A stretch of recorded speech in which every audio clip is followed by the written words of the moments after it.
আজ যার পক্ষে এখানে কথা বলতে দাঁড়িয়েছি আমি বিশ্বাস করি তার স্নেহী মা এখানে উপস্থিত আছেন। মাঝে মাঝে তাদের খোঁজ নেওয়ার জন্য ফোন করতাম,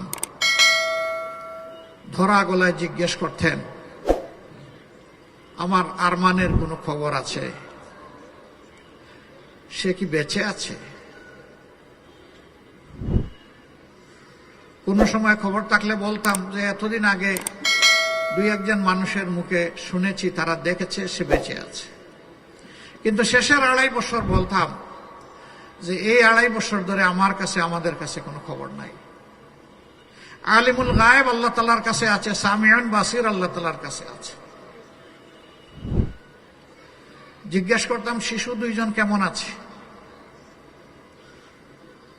এত সময় যা বলতেন এখন কেঁদে দিতেন।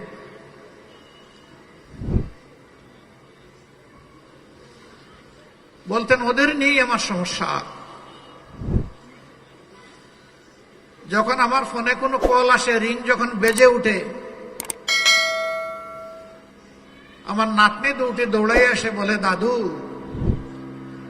এটা কি আব্বার ফোন, যদি আব্বুর ফোন হয় আমাদেরকে একটু কথা বলতে দাও।